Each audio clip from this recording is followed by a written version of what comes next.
नमस्कार दोस्तों। आज हम हिस्ट्री दैट शेप्ड इंडिया का सेकंड पार्ट लाए हैं, जिसमें हम कवर करेंगे इंडस वैली सिविलाइजेशन। ये जो काल था जब ब्रिटिश लोग इंडिया पर शासन किया करते थे, तो जब उनसे पूछा गया कि आपको गलत नहीं लगता कि आप औरों पे शासन कर रहे हैं, तो उन्होंने एक थ्योरी बताई जिसे हम कहते हैं व्हाइट मैंस बर्डन थ्योरी।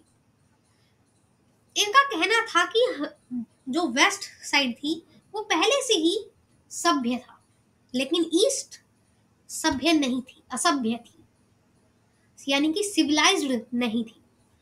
तो जो वेस्ट के लोग थे वो ईस्ट को सिविलाइज्ड करने के लिए यहाँ पर कॉलोनाइजेशन कर रहे थे, लेकिन ऐसा सही में कुछ भी नहीं था। और इन्हें पहले अब तक पता भी नहीं था कि इंडिया में पहले एक बहुत ही बड़ी सिविलाइजेशन लुप्त हो चुकी है, जिसे हम कहते हैं इंडस वैली सिविलाइजेशन। जब इंडस वैली सिविलाइजेशन थी, यानी कि हड़प्पन सिविलाइजेशन जिसे हम बोलते हैं, तो उसके साथ दो सिविलाइजेशंस और थी, मेसोपोटामिया और इजिप्ट।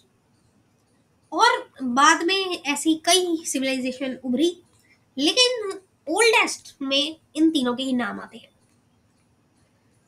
जो इंडस वैली सिविलाइजेशन थी वो एक तो इंडस रिवर है, उसके सारे ही ट्रिब्यूटरीज और उस पर स्थित थी, और साथ ही में एक और नदी थी इस समय पर जिसका नाम है सरस्वती। तो उस इन दोनों पर ये सिचुएटेड थी। और अगर हम बात करें कि जो इंडस वैली सिविलाइजेशन है वो कहाँ तक फैला हुआ था, तो वो इंडिया, पाकिस्तान और अफगानिस्तान में आता था। अब यहाँ पर जो ये इतना बड़ा ग्रीन एरिया आपको दिख रहा है वही था इंडस वैली सिविलाइजेशन। इसमें कई इंपॉर्टेंट जगहें थी, जैसे कि सबसे पहले अगर हम इसके एक्सटेंट्स की बात कर लें, तो इसका जो नदर्न मोस्ट पॉइंट था वो था मांडा, सदर्न मोस्ट पॉइंट दैमाबाद। अगर हम बात करें ईस्टर्न मोस्ट पॉइंट, तो वो मेरठ में पड़ता था, और वेस्टर्न मोस्ट पॉइंट सूत कागिन डोर, जो कि पाकिस्तान में है, वहां पड़ता था। अब उसमें कई इंपॉर्टेंट जगहें थी, जैसे कि अगर हम बात करें तो सबसे पहली जगह है हड़प्पा। हड़प्पा क्यों इंपॉर्टेंट था? पहली चीज तो वो किस नदी के पास था, इसकी बात करते हैं। वो रावी नदी के पास था। और क्यों इंपॉर्टेंट था? क्योंकि पहली साइट जो वहां पे एक्सकवेट की गई, वहां मिली, वो हड़प्पा ही थी। और इसी चीज पर बाद में इस सिविलाइजेशन का नाम हड़प्पन सिविलाइजेशन भी रखा गया। और दूसरी जो इंपॉर्टेंट साइट है उसे बोलते हैं मोहनजोदड़ो। ये इंडस रिवर के किनारे पर है, और जो ये इंपॉर्टेंट इसीलिए है क्योंकि ये बाकियों से बहुत ज्यादा भव्य थी, बहुत बड़ी थी। और यहाँ पर बहुत सील्स पाए गए हैं, और यहाँ पर कई सारी मूर्तियां पाई गई है, जैसे कि औरों में कम है इनसे। और जो मोहनजोदड़ो है उसे इस पूरे ही सिविलाइजेशन की कैपिटल माना जाता था। फिर बात करें तो आता है एक लोथल।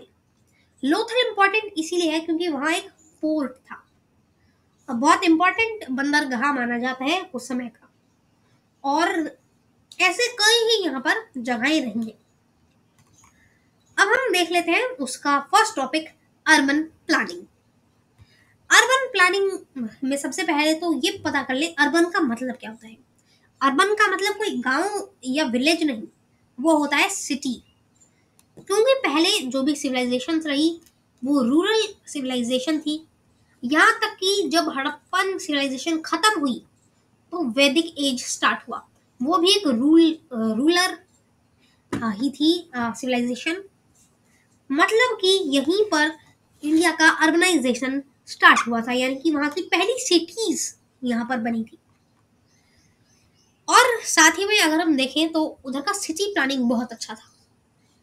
एक तो पहली चीज उसमें दो से उसका अगर आप मैप देखें तो उसमें दो चीजें होती थी, एक तो सिटाडेल और दूसरा लोअर सिटी।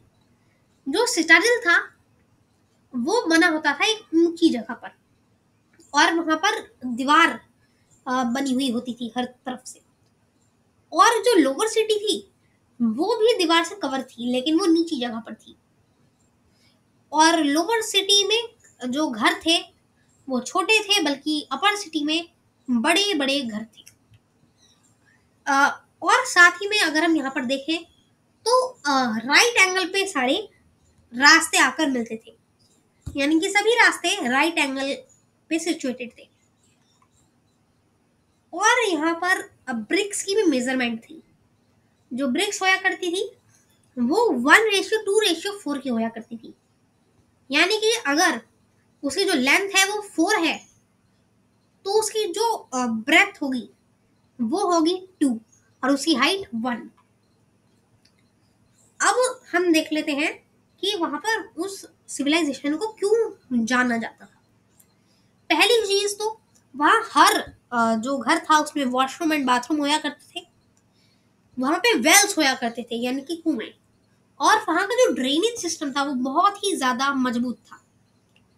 वहां पर रोड्स के नीचे ही ड्रेनेज सिस्टम होया करता था, और उस टाइम के लिए एक बहुत ही बड़ी जीत थी। यहाँ पर एक और चीज, एक बहुत ही बड़ा ग्रेट बाथ मिला है। हम उसे ग्रेट बाथ के नाम से जानते हैं, मतलब स्विमिंग पूल टाइप था। तो पता नहीं वैसे ये यहाँ पर क्यों बनाया गया था। हो सकता है किसी रिलीजियस रिचुअल की वजह से बनाया गया हो, या राजा महाराजा का हो।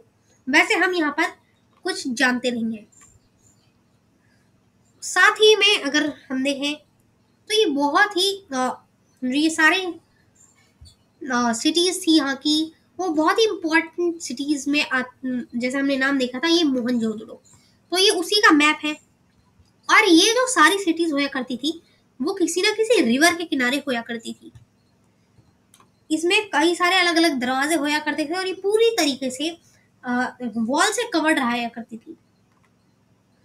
अब बात करें लाइफ एंड ऑक्यूपेशन की, यानी कि वहाँ जो लोग थे उनका जिंदगी कैसी थी, तो उसको देख लेते हैं। पहली चीज अगर ऑक्यूपेशंस में देखें तो 4 उधर के मेन ऑक्यूपेशंस थे। पहली चीज जो बोली जाती है वो है फार्मिंग, क्योंकि खाना चाहिए सब लोगों को जिंदा रहने के लिए, तो फार्मिंग तो बहुत इंपॉर्टेंट चीज है। तो फार्मर्स थे, पॉटर्स थे, क्योंकि उसको हमें जमा करना है तो पॉटरी चाहिए। फिर आते हैं मेटलर्जिस्ट। अब उनकी क्यों जरूरत थी, क्योंकि मेटल में यहाँ पर बड़ा काम स्टार्ट हो चुका था। और साथ ही में बिजनेसमैन थे, ट्रेडर्स थे, क्योंकि उनका एक बहुत ही अच्छा खासा ट्रेड था मेसोपोटामिया से। और यहाँ पर अगर हम देखें तो कौन कौन सी चीजें उगाई जाती थी, तो उसमें आ जाती है वीट, बार्ली, राइस, कॉटन, ऐसी चीजें।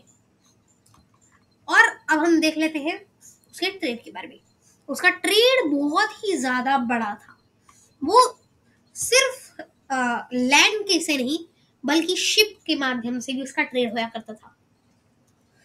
यानी कि ट्रेड के मामले में जो इंडस सरस्वती वैली थी, यानी कि यहाँ पर हड़प्पन सिविलाइजेशन या इंडस सिविलाइजेशन, वो बहुत ही ऊपर थी। उसका ट्रेड बहुत अच्छा था मेसोपोटामिया से। वहां पे हमें कई चीजें मिली हैं, जैसे कि डाइस। जो इंडस वैली सिविलाइजेशन है वहाँ डाइस और कई सारी स्टैचूज मिली हैं। ये बताती हैं, पहली चीज तो डाइस यानी कि गेम्स थे वहाँ, और गेम्स थे यानी कि आप समझ ही सकते हैं लोगों की जिंदगी में आनंद था, यानी कि वो खुशहाल रहा करते थे। और साथ ही में स्टैचूज तो वो अपना टाइम यूज करने के लिए ऐसी स्टैचूज बनाया करते थे। और हो सकता है इनमें कुछ टॉयज हों, वैसे टॉयज भी मिले हैं वहां पर कई। तो यानी कि जिंदगी बड़ी अच्छी थी उस समय की। अब बात कर लेते हैं सील्स, आर्टिफैक्ट्स एंड डिस्कवरीज की। इसमें पहली चीज तो यहाँ पर कई सारे सील्स पाए गए हैं। सील्स में जो चीजें हैं उसमें कई सारे जानवर बने रहते हैं, और साथ ही में कुछ लिखा रहा करता है। उनकी स्क्रिप्ट बहुत अलग है, उसकी बात हम बाद में करेंगे। पहले इन सील्स की बात कर लेते हैं। तो इन सील्स पे जो मेनली जानवर रहा करते थे वो 6 टाइप के रहते थे। एक तो रहते थे यहाँ पर टाइगर, बाघ, बफेलो, भैंस, राइनोसोरस, और यहाँ पर क्या आ जाते हैं, एक तो आ गए बुल, और एलिफेंट्स। ये तो वैसे थे ही, लेकिन साथ में एक जो कि बहुत अलग है वो था यूनिकॉर्न। यूनिकॉर्न वहाँ पे अधिकतर सील्स पे पाया गया है। हम ये भी नहीं बोल सकते वो यूनिकॉर्न ही होंगे, हो सकता है यूनिकॉर्न जैसा कोई जीव हो, वो बनाया करते थे। तो हो सकता है या तो उनका कोई वो मानते हो यूनिकॉर्न को, नहीं तो वैसे हमें पता नहीं। वहां पर हमें एक बहुत ही इंपॉर्टेंट सील मिली है जिसे हम कहते हैं पशुपति सील। क्योंकि अगर आप यहाँ पर देखें तो बीच में एक डेटी जैसा कोई बैठा है जो कि लग रहा है कि शिव जी हो, और कई सारे जानवर हैं आसपास में। तो जैसे कि शिव जी को पशुपति नाथ बोला जाता है, तो हो सकता है कि उस टाइम से ही हिंदुइज्म स्टार्ट हो चुका हो। बाकी हम इसे जानते नहीं। और वहां पर ये माना जाता है कि जो सील्स थी यहाँ की वो ट्रेड में यूज आती थी, ये बताने के लिए कि ये इंडस वैली सिविलाइजेशन की ही समान है। फिर आ जाते हैं वहाँ बीड्स। ये मोती टाइप वहां पर बहुत अलग अलग टाइप के मिले हैं। अ, तो और बीड्स के अलावा हमें वहां पे कई सारी स्टैचूज मिली है, जिसमें आप देख सकते हैं कुछ इंपॉर्टेंट स्टैचूज। एक तो ये प्रीस्ट किंग जो कि आपको यहाँ पर देख सकते हैं, ये एक बियर्डेड मैन है, यानी कि दाढ़ी है, और कॉटन के कपड़े इन्होंने पहन रखे हैं, जिसपे एक बहुत ही अच्छा यहाँ पर फ्लावर पैटर्न है। इन्होंने हाथ में एमराल्ड पहन रखा है और सिर पर भी इन्होंने कुछ बांध रखा है। मतलब उस टाइम पे भी पक्का कुछ ज्वेलरीज होया करती होंगी और कॉटन के कपड़े होते होंगे जिन पे अच्छे खासे पैटर्न्स बनाए जाते होंगे। फिर यहाँ पर कुछ और देख ले तो डांसिंग गर्ल और मदर गॉडेस जैसी कुछ फेमस फिगरीन्स रही हैं। अब यहाँ पर देख सकते हैं हम कि उधर के जो मेजर्स थे, मतलब वेट के मेजर्स, वो भी बिल्कुल फिक्स्ड थे, यानी कि चेंज नहीं होते थे, बिल्कुल एग्जैक्ट थे। यानी कि वो बहुत ही सभ्य चीज थी। वहां पे साथ ही में कई सारी ग्रेनरीज में मिलती हैं, मतलब जहाँ पर वो अपना खाना स्टोर करते होंगे।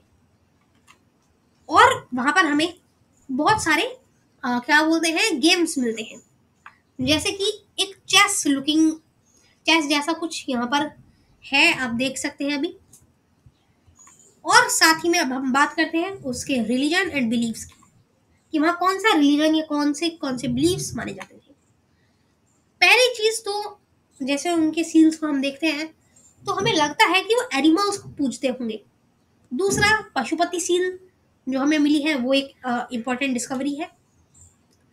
फिर आ जाती है जो ये मदर गॉडेस है, ये कोई देवी माता लग रही है, तो हो सकता है ये भी उनकी कोई पूजनीय डेटी हो। बिलीव्स में बात करें तो जो इंसान वहां पर गाड़े गए हैं उनके कफन में हमें और भी कई सामान मिले हैं, जैसे कि पॉट्स, ज्वेलरीज। तो इनसे पता चलता है हमें एक चीज कि वो लोग भी हो सकता है आफ्टर लाइफ मानते हो, यानी कि अगर कोई इंसान मर जाता है तो वो उन पॉट्स उन ज्वेलरी का इस्तेमाल करेगा। साथ ही में हमें जैसे बिलीव्स की बात चल रही है तो एक ग्रेट बात है, तो माना जाता है कि हो सकता है वो रिलीजियस रिचुअल्स में हो या फिर रिलीजियस बातिंग में, ये भी हो सकता है। फिर बात करें स्क्रिप्ट एंड लैंग्वेज की, वहाँ कैसी स्क्रिप्ट थी कैसी लैंग्वेज थी, तो उसमें अब आपने ये सारी सीरीज देखी तो आपको यहाँ पर कुछ ना कुछ तो लिखा हुआ दिखाई होगा। हम जानते नहीं है इसमें इसका मतलब क्या है, लेकिन इसमें हमें मिला जरूर है। ये उसके अल्फाबेट्स हैं कुछ। वैसे इसमें 400 से ज्यादा ऐसे अल्फाबेट्स हैं जो कि जैसे आप देख सकते हैं यहाँ अलग अलग चीजों से डिनोट किए गए हैं। यहाँ चाकू जैसा कुछ है, तो यहाँ पर आप देख सकते हैं तीन डंडे, ऐसे यहाँ पे अलग अलग चीजें हैं। अब हम देख लेते हैं इसका मिस्टीरियस डिक्लाइन, यानी कि कैसे धीरे धीरे खत्म होने लगा। पहली चीज जो मानी जाती है वो ये है कि जो सरस्वती नदी थी वो सूख गई होगी, और अगर कोई नदी आपकी सूख गई है तो आपको दूसरी जगह जाना पड़ेगा, नहीं तो वहां पे सूखा पड़ जाएगा और लोग मरने लगेंगे। ये हो सकता है कि वहां पे हुआ होगा। दूसरा जो रीजन बताया जाता है वो है कि वहां बहुत ज्यादा पानी हो गया जिसकी वजह से फ्लड आई और लोग मर गए, और जो बचे कुचे लोग थे वो यहाँ पर इंडस को छोड़कर गंगा की तरफ आ गए। तीसरा माना जाता है कि एक बहुत ही बड़ा भूकंप आया होगा और लगातार भूकंप की वजह से लोगों ने जगह छोड़ दी होगी। एक और जो रीजन है वो ये माना जाता है कि इंडस वैली और मेसोपोटामिया में जो ट्रेड है वो टूट गया होगा, और उसके बाद वो फाइनेंशियली बहुत वीक हो गया होगा, और धीरे धीरे करके लोगों ने वहां से जाना स्टार्ट कर दिया होगा। एक जो लास्ट थ्योरी है वो ये है कि जो आर्यन लोग थे उन्होंने इस टाइप पे हमला किया और उन्हें मार गिराया। जो भी हुआ हो इन सब में से, लेकिन एक चीज तो पक्का है कि वहां पे कई लोगों की मौत हुई होगी, और यहाँ पे इंडस सरस्वती वैली से लोग गंगा यमुना वैली में आ गए। तो अब हमने देखा पिछले एपिसोड में, यानी पिछले पार्ट में हमने यहाँ पर बात की थी पहले तो प्री हिस्ट्री की, और अब हमने बात की यहाँ पर इंडस वैली सिविलाइजेशन की। अगला जो हमारा पीरियड आएगा उसमें हम देखेंगे वैदिक एज की। वैसे अगर आपको बताएं तो इंडस वैली सिविलाइजेशन को हम प्रोटो हिस्ट्री भी कहते हैं। प्रोटो हिस्ट्री क्यों? क्योंकि जैसे प्री हिस्ट्री उस टाइम को कहा जाता है जब लिखी जो लिपि थी वो नहीं थी, तो ये जो प्रोटो हिस्ट्री है वो तब का टाइम है जब लिपि थी तो, लेकिन हमें समझ नहीं आती, और फिर हिस्ट्री जहाँ पे लिपि भी थी और हमें समझ भी आती है। तो अगले एपिसोड से हम हिस्ट्री स्टार्ट करेंगे। अब बात कर लेते हैं कंक्लूजन। तो कंक्लूजन में हमारा देख लेते हैं हम सबसे पहले हमने क्या बात किया और फिर हमने क्या क्या देखा। पहले तो हमने इसका इंट्रोडक्शन लिया, वहां के कुछ मेजर साइट्स की बात की, उसके बाद हमने एक एक करके अलग अलग चीजों के बारे में जाना वहां की, कि वहाँ अर्बन प्लानिंग कैसी थी, वहाँ कौन से सील्स, कैसे सील्स थे, लैंग्वेज कैसी थी, वहाँ की स्क्रिप्ट कैसी थी, उधर के रिलीजन्स में क्या क्या हमें मिलता है, बिलीव्स वहाँ के क्या क्या रहे होंगे, लोगों के ऑक्यूपेशंस क्या क्या थे, हमने इन सब की बात की। तो आज के लिए बस इतना ही, मिलेंगे किसी अगली वीडियो में। धन्यवाद।